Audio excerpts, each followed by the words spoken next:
তুমি আমাকে এই অঙ্কটা একটু দেখিয়ে দেবে? কোন অঙ্কটা? এই যে 9 নম্বরের অঙ্কটা। 9 নম্বরে কি বলেছে দেখি, দেখো। দেখাও। 4 জনের বয়সের অনুপাত 1:2:3:4 এবং তাদের বয়সের গড় 40 বছর হলে কনিষ্ঠ জনের বয়স কত, এটাই চেয়েছে, তাই তো? দেখ, অঙ্কটা দু রকমভাবেই করা যায়। ওকে অঙ্কটা দেখো, ওকে এই যে দু রকমভাবে করব। এখানে প্রথমে বলেছে দেখি 1:2:3:4 অনুপাত বলে দিয়েছে, এবার গড় হচ্ছে 40।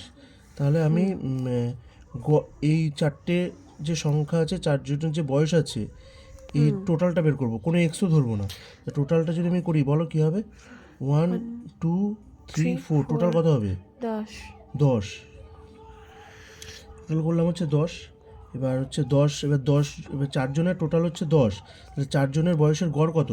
4 দিয়ে ভাগ করলেই হয়ে যাবে। 4 দিয়ে ভাগ করলে হয়ে যাবে। তাহলে 2 2 4, 5 2 10। অঙ্কটা দেখা যাচ্ছে? হ্যাঁ। তাহলে 5/2 গড় পেয়ে গেলাম। 5/2 গড় বলে দিয়েছে, এবার এখানে গড় বলে দিয়েছে কত? 40। ইকুয়াল টু হচ্ছে 40। তাহলে এখানে কনিষ্ঠ জনের বয়স কত? কনিষ্ঠ জন কত? 1। যার বয়স কম সেই তো তাহলে কনিষ্ঠ। তাহলে 1 ইকুয়াল টু কত? 40 ইন্টু, এটা উল্টে যাবে, 2/5, 5 40, 16। এই 16 বেরিয়ে গেল। আর এক রকমভাবে করা যায়, টোটালটা ধরে করবো এবার। তা টোটাল কত? এই বয়স টোটাল কত? 10। আর এখানে গড় বলে দিয়েছি 40। তো চারজনের গড় যদি 40 হয়, চারজনের টোটাল কত? 4 দিয়ে গুণ করবো, 40 ইন্টু 4, তাই তো? এবার কনিষ্ঠ জনের বয়স বের করবো। তাহলে 1 ইকুয়াল টু কত? 40 ইন্টু 4/10, সময় কাটা গেল, সেটা 16। একদম ইজি। Thank you.